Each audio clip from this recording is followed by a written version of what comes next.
मुख्यमंत्री पुष्कर सिंह धामी ने कांग्रेस सहित अन्य विपक्षी दलों पर किया पलटवार। कहा, सही नहीं है यूनिफॉर्म सिविल कोड का विरोध करना।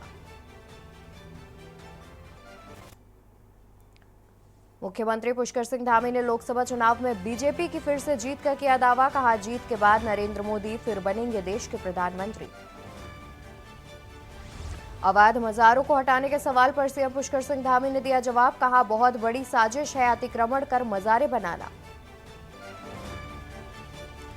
मीडिया सेंटर में केंद्रीय राज्य मंत्री रामदास अठावले ने की प्रेस वार्ता। अपनी रिपब्लिकन पार्टी ऑफ इंडिया का भाजपा को दिया समर्थन। 5 सीटों पर किया जीत का दावा। ऋषिकेश में जनसंपर्क के दौरान हरीश रावत ने बीजेपी में शामिल हुए साथियों पर कसा तंज। कहा, कुछ तो रही होगी मजबूरियां, यूं ही कोई बेवफा नहीं होता। जिला निर्वाचन अधिकारी एवं पुलिस अधीक्षक ने मतदान केंद्रों का किया निरीक्षण। जनपद की प्रवेश सीमा गौचर में बनाए गए चेक पोस्ट का लिया जायजा।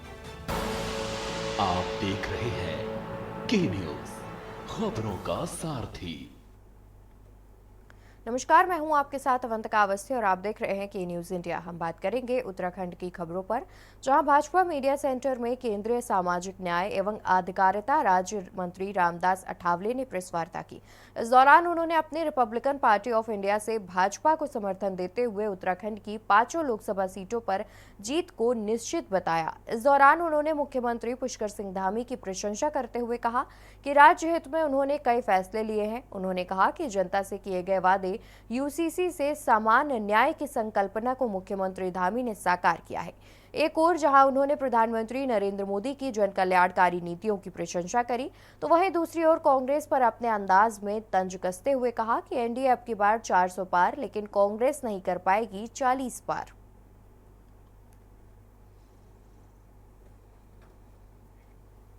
नरेंद्र मोदी जी ने 2019 में सेंट्रल हॉल में भारत के संविधान को माथा टेक कर प्रतिज्ञा की है कि संविधान का भारत में खड़ा करूंगा, भारत के हर नागरिक को न्याय देने के लिए मैं काम करता रहूंगा।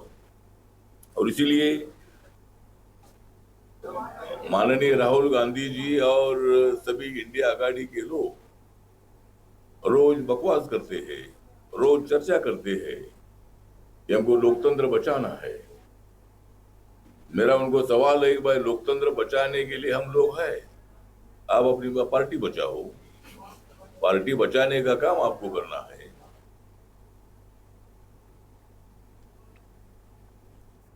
खबर चमोली से है, जहां लोकसभा चुनाव के मद्देनजर जिला निर्वाचन अधिकारी हिमांशु खुराना और पुलिस अधीक्षक सर्वेश पवर ने जनपद की प्रवेश सीमा गौचर में बनाए गए चेक पोस्ट और विभिन्न मतदान केंद्रों का स्थलीय निरीक्षण कर व्यवस्थाओं का जायजा लिया। चेक पोस्ट पर CCTV, control room, record register, वाहनों की चेकिंग, पुलिस चौकी आदि व्यवस्थाओं का निरीक्षण करते हुए जिला निर्वाचन अधिकारी ने निर्देशित किया कि प्रवेश सीमा पर विशेष चौकसी बरती जाए। उन्होंने कहा कि प्रत्येक संदिग्ध वाहन की सघन जांच की जाए। जिला निर्वाचन अधिकारी ने सर्वाधिक बूथ वाले मतदान केंद्र में पहुंचकर भी चुनाव व्यवस्थाओं का जायजा लिया।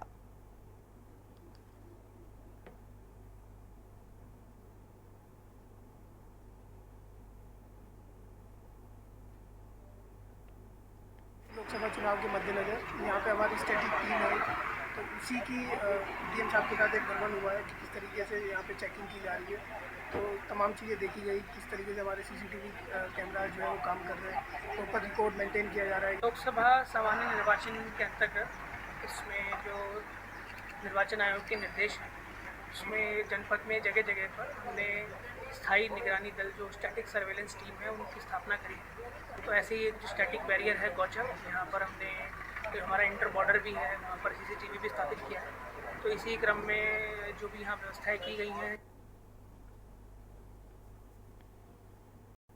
खबर हल्द्वानी से है, जहां विश्व प्रसिद्ध सरोवर नगरी नैनीताल में पर्यटन सीजन शुरू हो चुका है, लिहाजा पर्यटकों का आने का सिलसिला लगातार जारी है। उधर दूसरी तरफ पुलिस ने भी पर्यटकों को परेशानी न हो, इसके लिए यातायात की व्यवस्था दुरुस्त रखने के लिए हल्द्वानी से नैनीताल तक सभी थाना चौकियों यातायात पुलिस को विशेष एहतियात बरतने के निर्देश दिए हैं।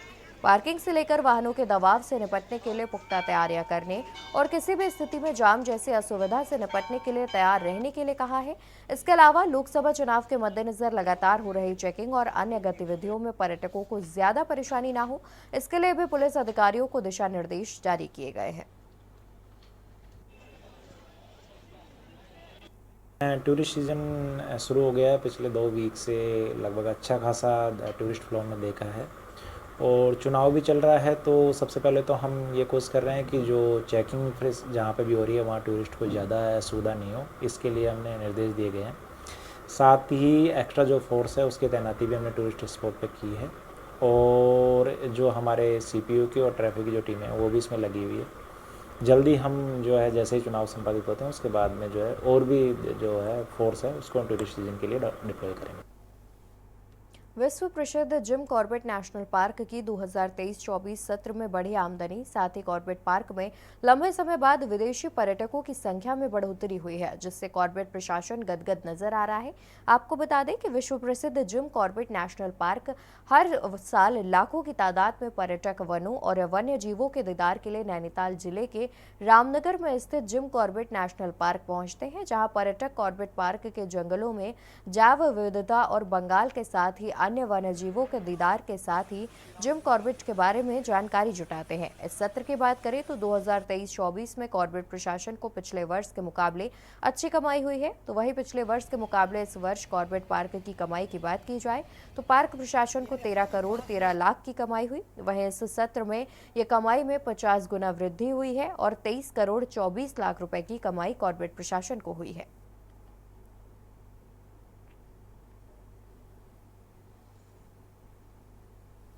My name's Jackie Shopland Reed. We come here for the safaris and the jungle experience, but it's also lovely to stay here with the family, to be in an environment where there is wildlife all around us. बिल्कुल sir, ये जो actually क्या है कि इसके लिए हमारा system मैं मानता हूँ कि बहुत बड़ा एक जिम्मेदार है, क्योंकि हम लोगों ने जो चीज़ को हमको लेके जाना था उस चीज़ को हम लोग नहीं किए और हमने जो है दूसरी चीज़ों को दिया। क्योंकि आज यदि आप देखेंगे कॉर्बेट में इको कॉन्सेप्ट का कुछ भी नहीं है, इको लॉज इस तरह के नहीं है, तो जो विदेशी हैं उन्होंने कंस्ट्रक्शन दुनिया भर की ये सब बड़े लेवल पर देखे हुए। 24 में हमारे कॉर्बेट पार्क में बहुत सारे विदेशी आए हैं। हमारे लास्ट टाइम से 50% बढ़ गया है विदेशी का जो यहाँ पे टूरिस्ट आते हैं। लास्ट ईयर 2022-23 में लगभग 6100 विदेशी आए थे। इस बार 9000 से अधिक विदेशी आए हैं और आ भी रहे हैं। ये तो बस मार्च का आंकड़े हैं। अप्रैल मई जून में इनका पीक सीज़न होता है जब ये आते हैं विदेशी टूरिस्ट। तो इससे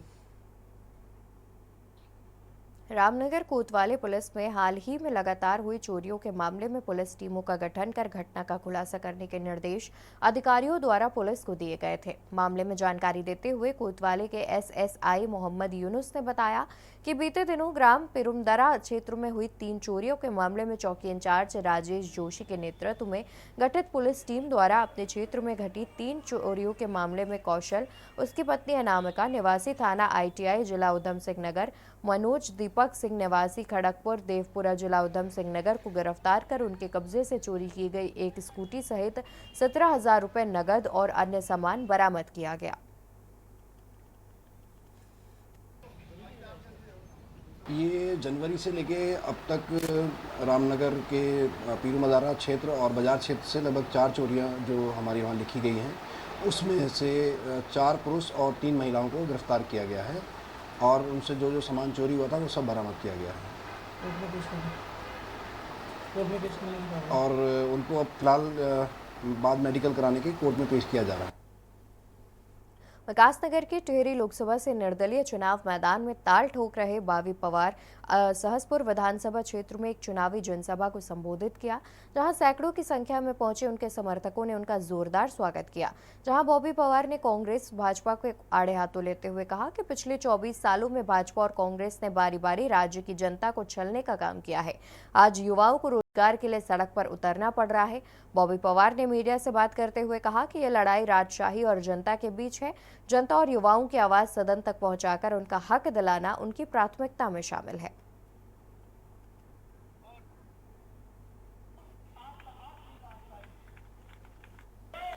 ये चुनावी मैदान में है, एक राजनीतिक लड़ाई है। जिस लड़ाई को सड़कों पर लड़ रहे थे, कहीं ना कहीं जब हमें लगा, हमारे साथियों को लगा कि सड़कों पर लड़कर इस लड़ाई को नहीं जीता जा सकता है, इसके लिए राजनीतिक लड़ाई करनी पड़ेगी।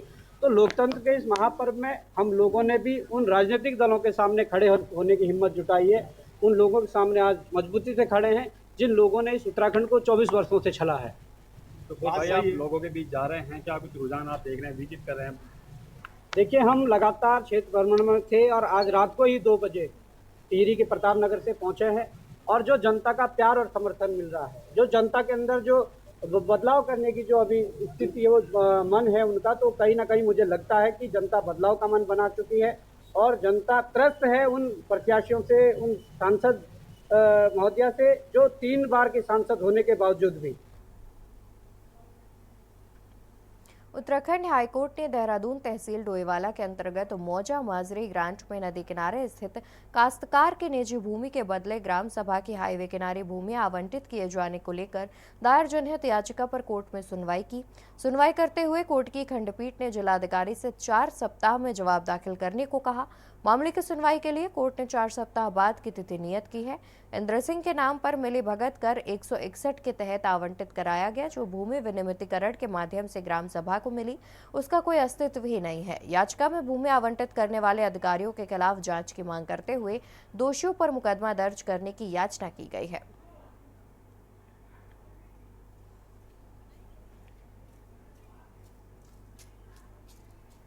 ये जनहित याचिका इसलिए दाखिल की गई थी माननीय उच्च न्यायालय में, जिससे कि जो भू माफिया हैं तहसील डोईवाला जनपद देहरादून के, उन लोगों द्वारा सरकारी जमीन को अपनी तरफ लेके और अपनी जो उनकी 2 पैसे की जमीन थी उसको वैल्यूएशन में जो 200 रुपए की जमीन है उसको इंटरचेंज किया गया था, जिसमें कि तहसील की भी बहुत सारी मशीनरी इन्वॉल्व है, प्रधान जी भी इन्वॉल्व है।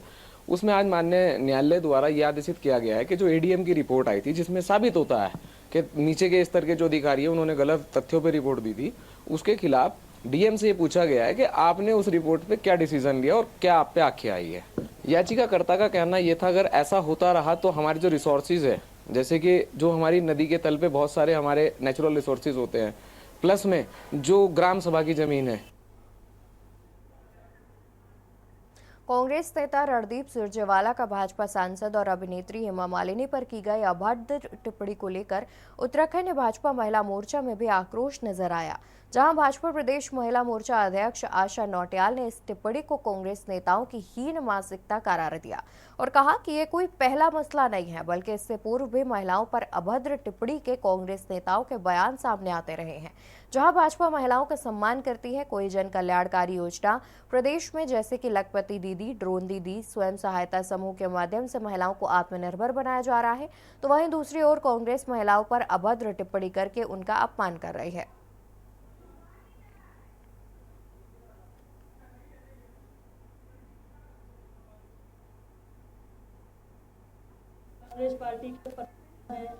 कांग्रेस पार्टी के वरिष्ठ नेता हैं और कांग्रेस पार्टी के मंत्री हैं।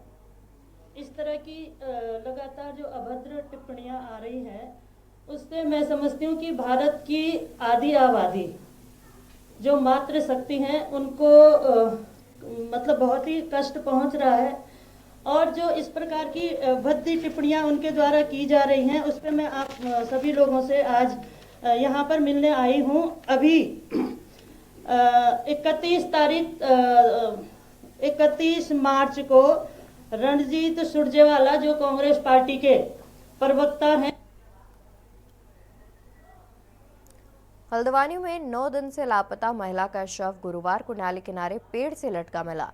शव बुरी तरह सड़ चुका था और शरीर के कुछ हिस्सों को कुत्ते ने नोच लिया था।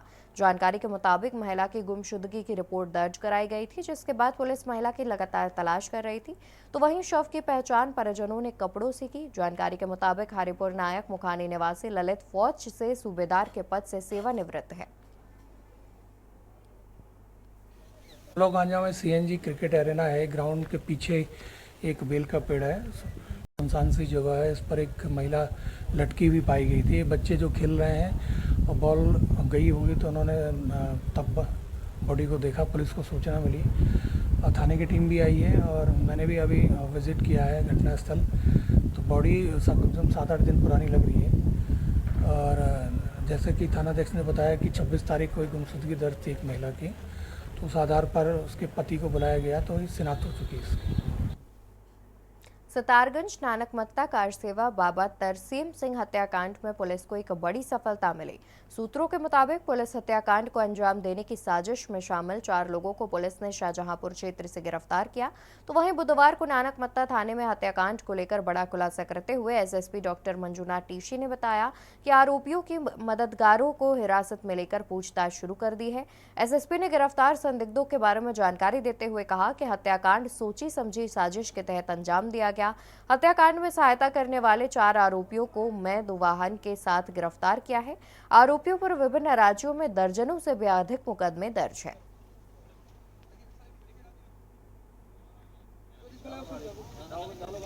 न उतर पाना तो चुनाव आयोग की और उसकी व्यवस्था की।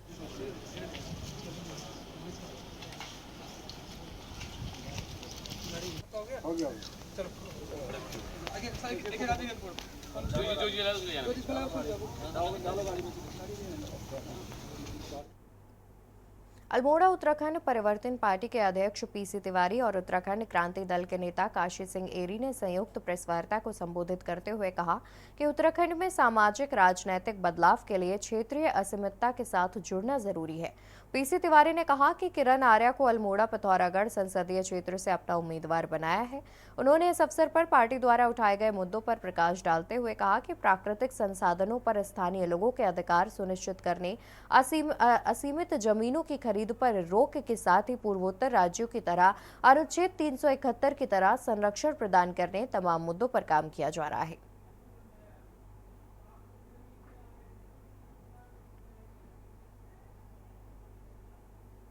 न उतर पाना तो चुनाव आयोग की और उसकी व्यवस्था की खामी है।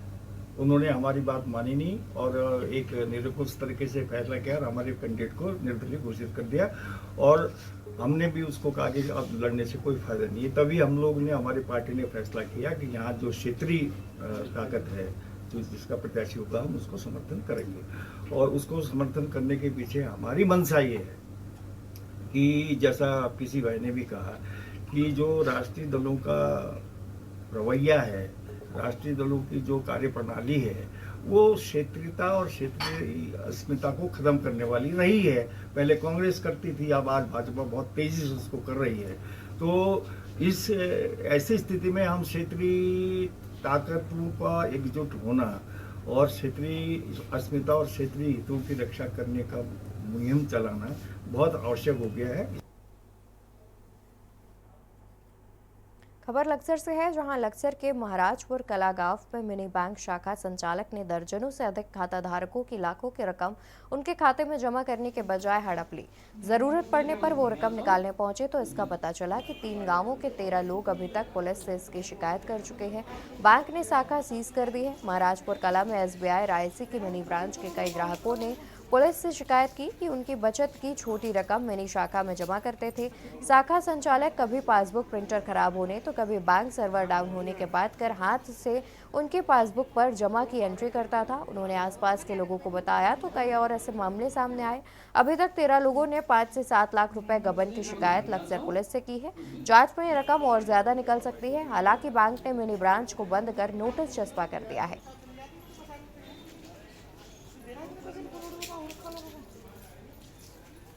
1,460,000 रुपये थे मेरे खाते में। और महाराजपुर जो सुखबीर सिंह की बैंक खुली हुई है मिनी, उसमें भी जमा कर रखे थे।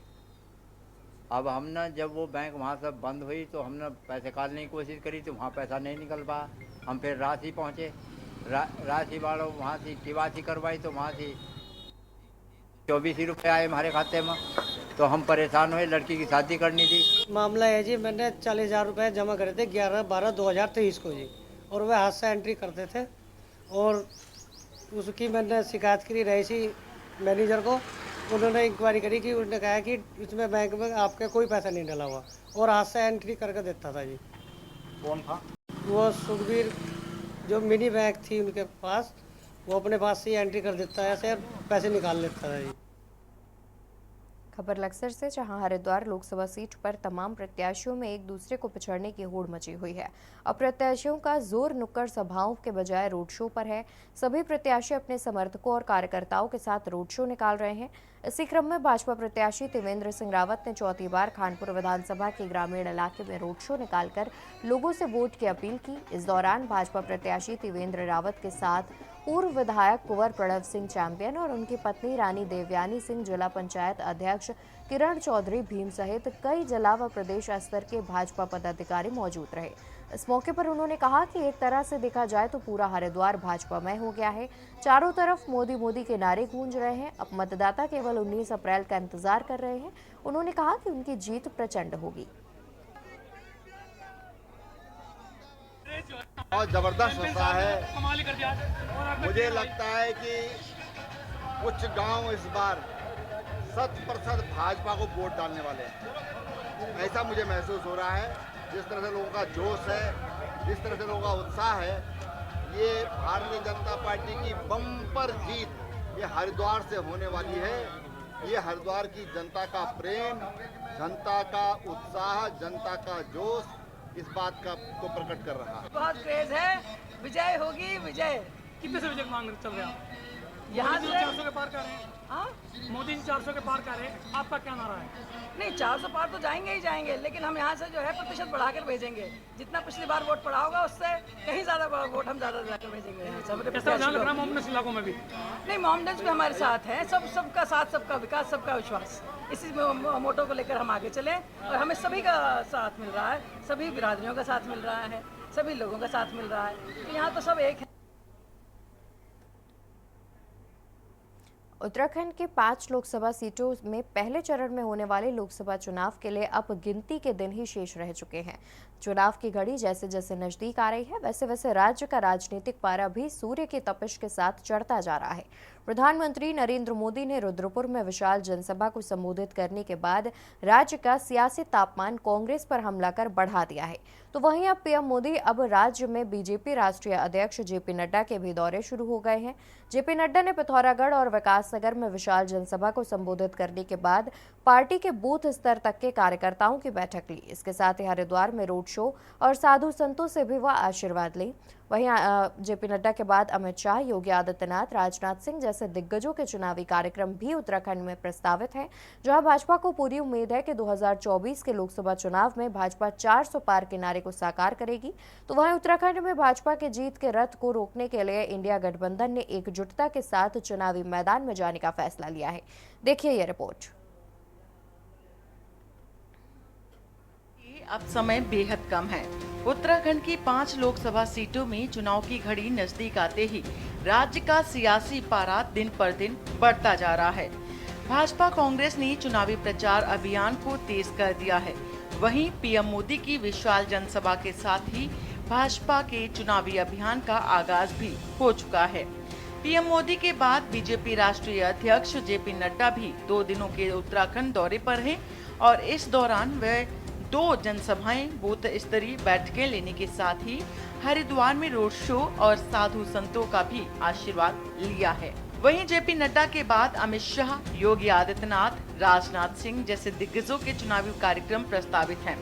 भाजपा एक ओर जहां तमाम स्टार प्रचारक राज्य में भाजपा के पक्ष में माहौल बना रही है, तो वहीं दूसरी ओर कांग्रेस अब तक अपने स्टार प्रचारकों की सूची तक नहीं बना पाई है। हालांकि कांग्रेस उत्तराखंड आ रहे भाजपा नेताओं से ये पूछ रही है कि उन्होंने आखिर उत्तराखंड को यहां आकर क्या दिया है।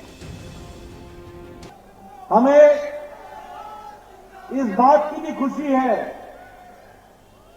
कि मुझे आज देवभूमि में आने का सौभाग्य मिला। मुझे इस बात की भी खुशी है कि मुझे आज वीर भूमि में भी आने का सौभाग्य मिला। ये ऐसी भूमि है जहां हम देवताओं को पूजते हैं, हर व्यक्ति देवतुल्य है, सात्विकता हम सबके मन में बची हुई है और ये ऐसी भूमि भी है जो देश की रक्षा के लिए हमेशा तत्पर रही है, ऐसी वीर भूमि भी है। और जब हम चुनाव की बेला में जा रहे हैं तो हमें यह भी याद रखना चाहिए कि वीरों के साथ अगर किसी ने न्याय दिलाया और 40 साल से कांग्रेस ने आपके साथ धोखा दिया, उस धोखे को न्याय दिलाने का काम 1 रैंक 1 पेंशन भी दिया गया, तो वो आदरणीय प्रधानमंत्री मोदी जी के द्वारा दिया गया। बता दें कि भाजपा 400 पार के नारे के साथ चुनावी जीत का दावा कर रही है। वहीं कांग्रेस समेत तमाम विपक्षी दलों ने भाजपा के इस दावे की हवा निकालने के लिए एकजुटता के साथ चुनाव लड़ने का फैसला लिया है। इसी के तहत उत्तराखंड में इंडिया गठबंधन के सभी नेता कांग्रेस के प्रत्याशियों के पक्ष में प्रचार प्रसार करेंगे।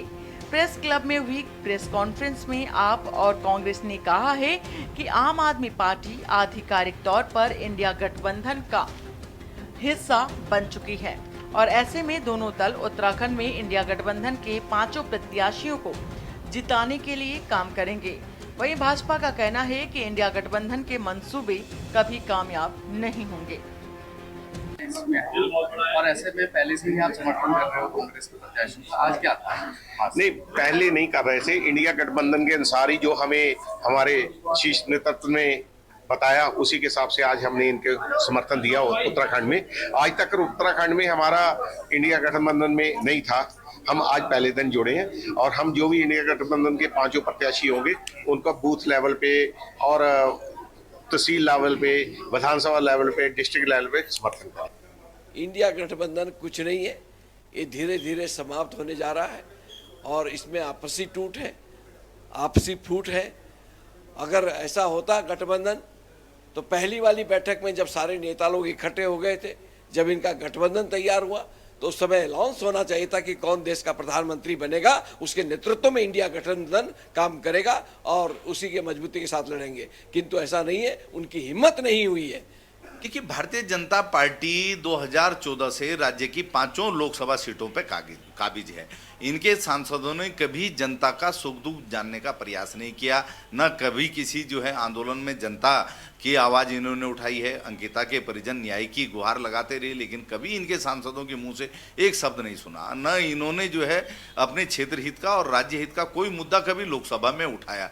जनता इन्हें खोजती रही, गुमशुदा के पोस्टर इनके लगते रहे। अब जनता का आक्रोश दिखाई दे रहा है। कुल मिलाकर उत्तराखंड में चुनाव प्रचार अभियान तेज हो गया है। हालांकि भाजपा ने जिस तरह से चुनावी माहौल को गरमाया हुआ है, वैसी तैयारी किसी अन्य विपक्षी दलों की दिखाई नहीं देती है। वहीं एक ओर जहां कांग्रेस अब तक स्टार प्रचारकों की लिस्ट पर ही मंथन कर रही है, तो वहीं दूसरी ओर कांग्रेस नेता राहुल गांधी की 8 अप्रैल को हल्द्वानी में होने वाली रैली भी स्थगित हो गई है। सवाल ये है कि क्या उत्तराखंड इंडिया गठबंधन भाजपा के जीत के रथ को रोक पाएगा? क्या भाजपा की तैयारी विपक्षी गठबंधन को भारी पड़ेगी या नहीं? Uttarakhand desk report. फिलहाल के लिए उत्तराखंड की खबरों में इतना ही। आप देखते रहिए के न्यूज़ इंडिया। नमस्कार।